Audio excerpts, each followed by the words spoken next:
Today I'm at AMVETS Post 2006, a major sponsor of Central Florida Salute. And I want to introduce to you the commander here, Ronnie Mack. Ronnie, tell us a little bit about AMVETS 2006. Where are you located? And we are at 500 North Canal Street, Leesburg, Florida. It's right off of 441, between 441 and Main Street on Canal. Can't miss us. And we're a veterans organization, along with, we have an auxiliary, and we have sons of veterans that are related some form or another to a veteran. And we do a lot for a lot of charitable donations and stuff to charities in the area and in the county, and we're a major sponsor to Central Florida Salute. We're proud of it. We're glad to be. You guys do a heck of a job, and we'll sponsor you to as long as I'm here. We're going to sponsor you. So. Well, I'll tell you what, we do. Sue and I really appreciate it. We're a two-person operation, and what we try to do with education and supporting our veterans community, and you supporting us is major thing. It's major. We're glad to do it, Bob. We're glad to do it. And you have sons here, you have auxiliary here.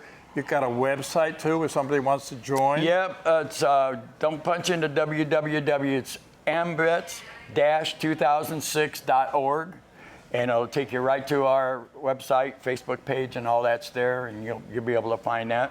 The webmaster, he tries to get the calendar on there every month, anything pertinent. There's a lot of other links on there for veterans to find out where to get help for certain claims and stuff like that. Our webmaster's really into that stuff. That's the guy you ought to be interviewing right there. So, well, you know what, he's got Ronnie? a lot of stuff. You have a lot of clout. You tell him to talk to me, and we'll get him on the show, okay? I can do that. I can All do right. that.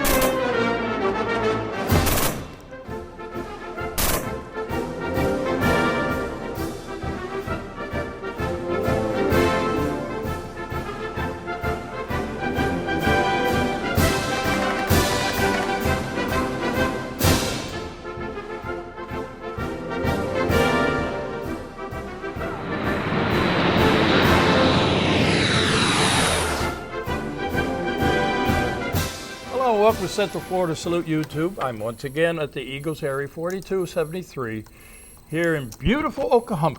And what? Whoa. Okay. I have a sergeant with me. He's from the Army. He's totally out of control. Jose Negron. Yes, sir. And I met Jose at the 1410 The Q radio station because I'm on there every Friday from 12 to 1. With my good friend James Floyd and also John O'Kelly.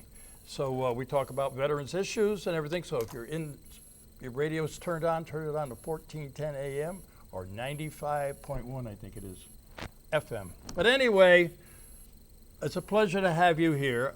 Like I said, we chatted over there at the radio station. We're going to start out with, tell me a little bit about where you're from. Well, actually, first of all, I want to thank you for the invite. It's an honor for me to be here, part of this. It's my honor to have you here. Anything for veterans, I'm a strong believer of that. I am a native from Puerto Rico. Joined the Army in 1982. My mom and dad moved to New York in 81, and I finished high school and joined the Army in 1982. In the process of that, I met my lovely bride, got married in 1984, and we had 3 beautiful children, and traveled around the world a couple times. So what did you exactly do in the Army? Because I want to hear about your experiences in the Army, and then after you got out of the Army, you Umatilla there. You got a little thing there going on. I sure did, yeah. So tell me about your time in the Army. Where'd you go to basic, and what did you do? When I first enlisted, in those days, I came in as a field artilleryman, cannon crew member. I was assigned to Fort Sill, Oklahoma. I arrived there 22nd of November, 1982. I stayed there for 13 weeks. Then my 8 weeks of basic training, then my 5 weeks of AIT, Advanced Individual Training. in March of '83, I was transferred to Fort Bragg, North Carolina, because I had volunteered to become a paratrooper. Why? So, believe it or not, the headgear the Army was issuing back in those days in the '80s was this little square hat on top of your head, and I hated the look of it. And I wanted to wear the maroon beret, and the only way they told me I could get that is if I jumped out of planes. I said, all right. So I volunteered for that. I ride to Fort Bragg, was assigned to 82nd Airborne Division.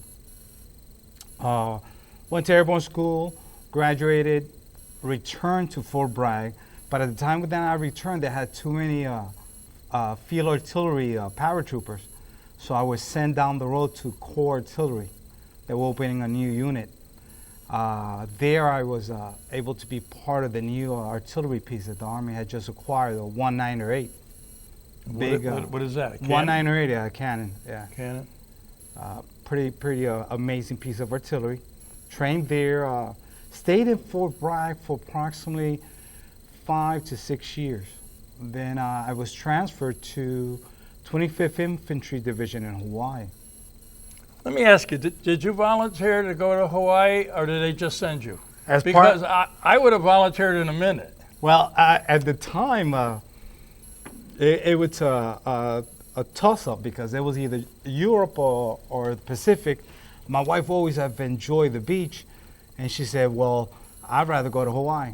So I took the assignment thinking that it was just like you. I was going to be in the beach. I was going to have all that Hawaiian music and food. Well, little did I know that when I got there, the 25th had just been converted to a light infantry unit, which meant that I had to deploy a lot more than they did before. So I spent out of 4 years in Hawaii, I only spent 8 months in Hawaii. The rest of the time I was deployed, my wife hated. And she said, if I would have known this, we would have gone to Germany. But I did. In my time in Hawaii, I got sent to Thailand, Philippines, Australia, Japan. Yeah, I was looking at this. I can see Japan, the Philippines, a lot of other places you were at too. You know, I forget where I put this all, but yeah, you got around. I did. Where were you in Thailand? In Thailand, in the woods. You don't remember what town or anything? Listen, when they took us there, all I can remember about Thailand was it was a hot place. It is, yeah. And the only place in my whole life that mosquitoes and the rain were my worst enemy, because it rained and it got real muddy, but it got more hotter when it rained. Afterwards, yeah, the humidity picks up. It was just crazy. So we went there for a joint exercise. So at the time that we arrived, they took us straight from the airplane into the woods. We did periods of 15 and 20 days transition, so we never got a chance to go to the city or anything like that.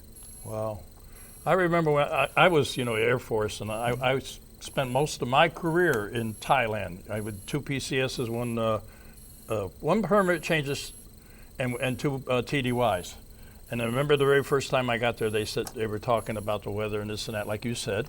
And then they said, by the way, there's 54 different varieties of snakes around here, yes. and 52 of them are poisonous. The other 2 will choke you. Yeah. Very true. But I wasn't in the jungle, so No, it was a challenge because the humidity was tremendous, and those mosquitoes in the evening, man. Yeah, and the rainstorms just come up like that. Ah, my God, it was just terrible. Yeah. We got stuck everywhere. But I did see the beach when I was there. Good for you. Yeah, good for me. So tell us about the other places you were deployed. You didn't spend much time at home, huh? You were No, hardly. At the time that I was in the Army in the 80s, going towards the 90s, the Army was in the transitions of joint exercises. So because of that, we were finding ourselves going to different places to train and stuff. Eventually, I became a bayonet instructor in Hawaii, thinking that I was going to stay there permanently for a while, but they were sending me to other places to do cross training and stuff like that. So my wife was like, "Stop volunteering, just try to do your job." So, but the best part of all of that was that she had a a great ability of traveling within the island, so she got to see all the beaches of Hawaii.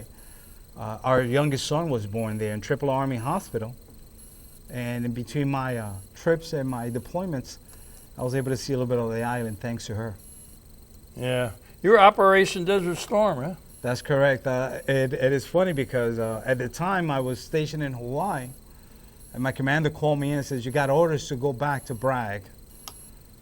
If you choose to stay another year here, you won't have to do this deployment." I'm like, "Oh no, sir, I want to leave. As a matter of fact, I want an early deployment." So what I did was I left Hawaii early, so I could be part of Desert Shield. Then went into Desert Storm. Yeah, I see the Operation Enduring Freedom. Yep. Yeah, and the Second Gulf War, they called it, right? Yep. Yeah. You also you had a lot of family that served, That's correct. and unfortunately you lost a brother, right? My younger brother, 2005, was assigned to a convoy in Iraq, and unfortunately, driver lost control, and he was the gunner in the Humvee, and he lost his life. Yeah, well, he's in our thoughts and in our prayers. You know, that's the sad part about being in the military. Sometimes we pay the ultimate price. Very true. And it was it was surreal for me because in 2004, a close friend of mine had just finished his deployment and had just called his wife and told him to call me to tell me that he was coming home. And 2 days before he came home, he got killed in Iraq as well. So I had just finished dealing with that, and I come back home, and that about 3-4 months later, my brother was killed in combat. Yeah, well, but you had other relatives also, right? 'Cause My- you a lot of history in your family, right? My middle brother followed me, joined the Army Reserve, didn't find it too exciting, so he joined the Army National Guard Special Forces Wow. up in Stark, Florida. He served there for a good 15 years until he retired. I have my son, who was an officer in field artillery, graduated from Norwich University, and my daughter, my middle daughter that served the Army for 6 years, had 2 major deployments. She went to Iraq and Afghanistan. And you also have Samantha. Is that the So one my you're talking? oldest daughter, who's married to a Sergeant Major in the Air Force. She knew what to go with. She Yeah. go with Air Force. Yeah. Well, you had So we have a little bit of everything in the house. I guess, yeah. You know, there's a lot of history there. A lot of, yeah. And now I have my 3rd generation, my oldest granddaughter, Jose Negron, who's a cadet in Norwich University, has a full scholarship for a nursing program, Wow. going into a 2nd year of nursing. Wonderful family you got. Yeah, it is. They're interesting sometimes. Yeah. But anyway, so how many years did you do? I served the military, active duty, for a period of almost 22 years, about 21 and a half. Wow. Retired, lasted, I believe, my wife says I lasted not more than 2 weeks when I told her I need to go back and do something else. And I called a friend of mine in the Pentagon, and he mentioned to me about the ROTC, Army ROTC, and I'm like, well, I don't want to do that.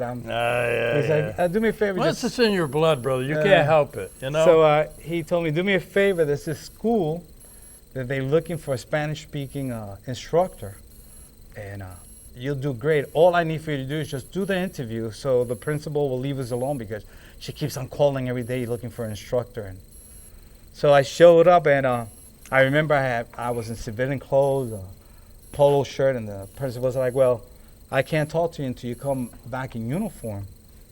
And I'm like, well, I wasn't told I needed to wear a uniform for this. She said, yeah, I need to see you in uniform. So I went and got a uniform and came back, and she's like, oh, you're hired. I'm like, well, hold it. I haven't even answered the question. I said, I just wanted to see how you looked in uniform. You look good. You're hired. I was in West Palm Beach. I was in Forest Hill High School. Myra Stafford, amazing human being, was my first supervisor in the civilian world. The lady was amazing. Allowed me to be me as a soldier, and I went into a program that had just started with only about 75 cadets. I walk in, and the colonel was there first thing he told me is like, you know, we can't lose no cadets because we'll lose our jobs. But when I walked in, none of the kids wanted to cut their hair, and they didn't want to wear the uniform. And I looked at him like, I don't know, sir. I don't think this is going to happen. And I went and saw the principal and told her, are you sure you want to have me here? And she said, yeah, why? I said, because I'm going to get rid of about 10 or 15 of these kids. Yeah. As a I'm an start. old Stars. I ain't putting up with this. And she's like, well, just be gentle. And I did. I took the program from 75 down to 55. Principal and everybody was panicking, thinking that we were going to lose. The program the following year, the program went from 55 cadets. I took it up to 175. Wow. Then we went up to 200. Then I took it to 290. My final count before I left was 413. Wow, that's amazing. You're good, man. As they say, you're very, very good. It was funny because I had learned in the early days in the military. I was trained by Vietnam vets, and their biggest thing to us was we need quality, not quantity. Yeah. If you can't give me the quality, I don't need you. So it stuck with me, and during the time I was as a mentor there, I always looked for the quality, not the quantity. I told the principal the numbers are going to come once we have the quality, because then everybody sees how good we are at what we do. And we did. We became state champions in drill and ceremony, regional champions in color guard. Marksmanship program was pretty intense. So we did well. I stayed in that school for approximately 13 years. Wow. And I decided... Where is this school now? West Palm Beach. West Palm Beach. Yeah, Forest Hill High School. I started right there. I was living in Fort Lauderdale at the time. Mm-hmm. My daughters and my son had finished high school, and they were on the way going to college. And I looked at my wife. I said, I want to go out to the country. I don't want to stay by the water anymore. So I came to visit some friend of mine up in Tangerine. And they mentioned to me about land. And I spoke to a realtor. I went to Eustis and found a piece of land. And my granddaughters at the time were kids, and they fell in love with the place and my wife. And I bought it, and I relocated. But when I got up here, there was no openings for me, because Umatilla was available, but the first sergeant there was not ready to retire. So I went and joined the team in Titusville, Astronaut High School. In Titusville? Titusville. From Eustis to Titusville? I was driving 81 miles a day. Yeah, you're a dedicated going man. and coming. Dedicated man. I did that for 19 months. Yeah. And finally opened Umatilla. Went to Umatilla. And it's so funny because Umatilla was like the beginning of my next chapter. Yeah. I had seen them in action, and I kind of felt that they were pretty good in drill and ceremony until I got there, and I found that no one wanted to wear the uniform. Nobody wanted to cut the hair. Everybody wanted to be in the cell phone. Here we go again, right? And I was just like that. I walked into the principal's office. I said, listen, I think you want to call this lady. I gave him Miss Stafford's number, and I said, speak to my first principal, and she'll tell you who I am before you hire me, because if you don't speak to her, I don't think you and I will be able to work together, because I'm going to make changing a lot. At the time I got to Umatilla High School, the program was 90 cadets, I believe. When I took over that December, I came in April and observed all the way to May. And then the colonel told me, well, I'm retiring. I said, okay, good, sir, because I want to make some changes. And I took the program down to 45 cadets. And by the time I left the program at 135. And 99%. So you taught them the quality and why you really want to be. If you really want to be in the military, you have to learn how to be in the military. You know. The biggest secret here that I try to explain to people that sometimes people don't get is I didn't train them to be soldiers. I use Army doctrine to develop them to become better citizens. So the transition I used was, why should you run when you could walk? Why should you do things twice when you could do them once? And using the Army doctrine teaches you that. Yeah. Let's do it now. Let's not leave it.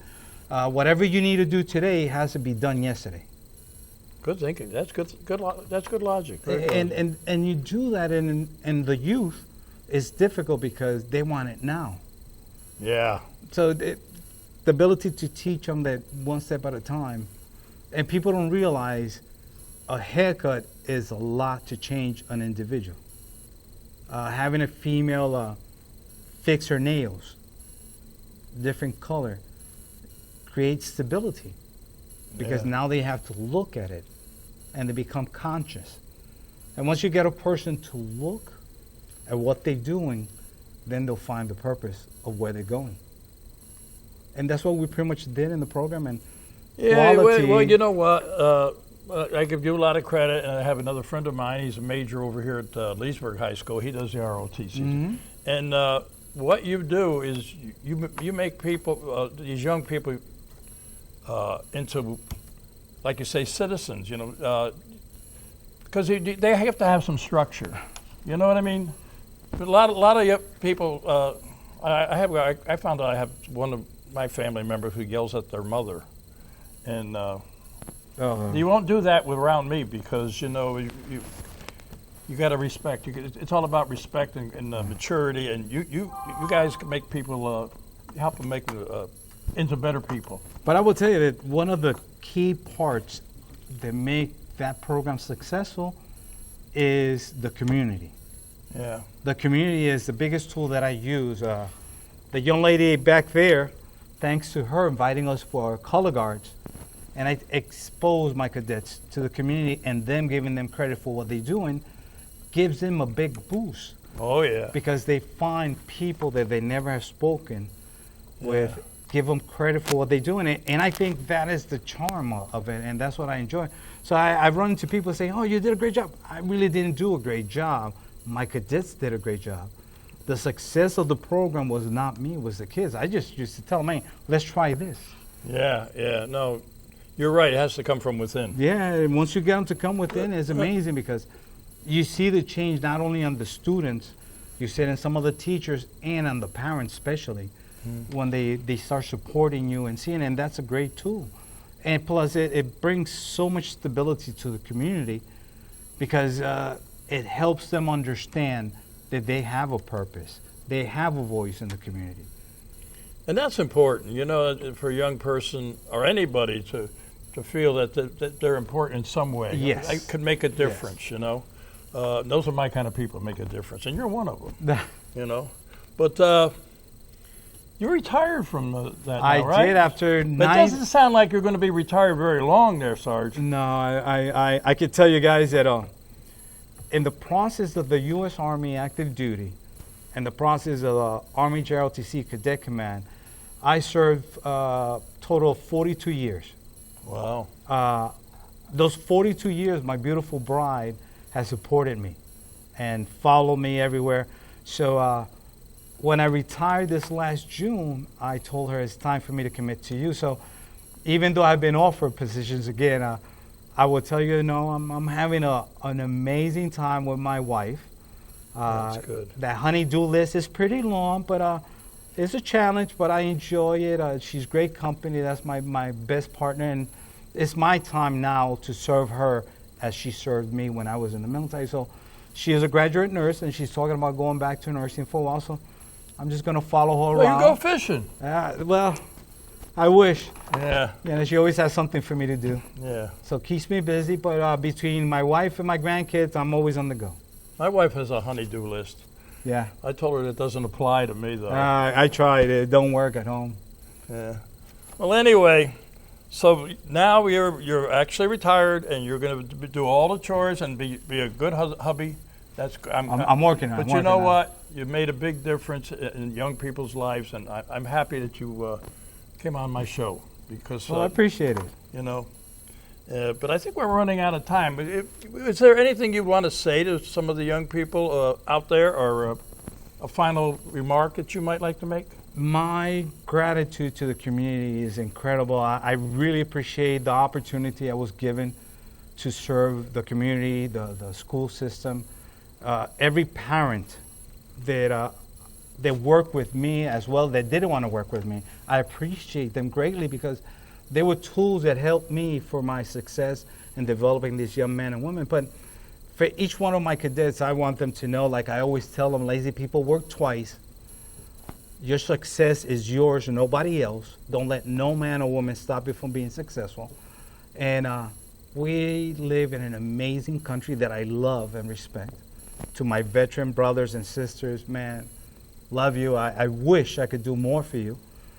Anything I could do for anyone that needs assistance, please let me know. As long as I don't have to go and teach again, I'll be more than glad to help anyone. But the opportunity that has been offered to me and serving my country, my community, has been a blessing for me, and I'm very grateful on behalf of my wife and my family.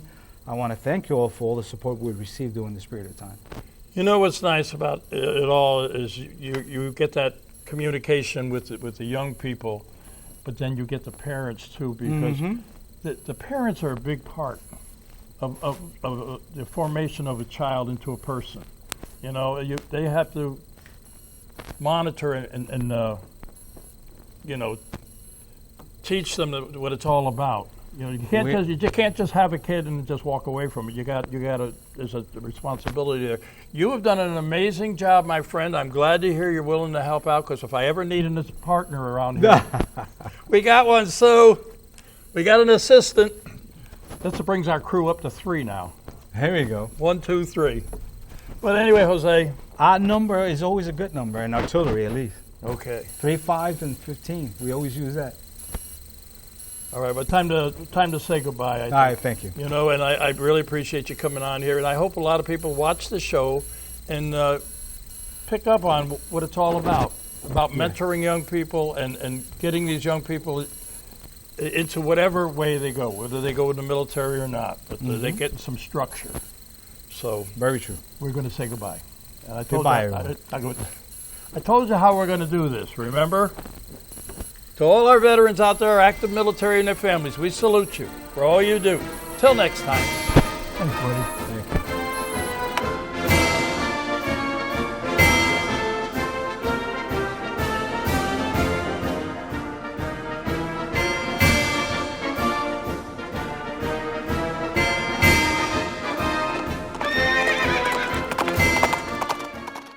We want to thank AMVETS 2006 because you guys are the major players behind us, and we appreciate it. But we just wish we could do more. We really do. Thank you. Thank you. You guys are awesome.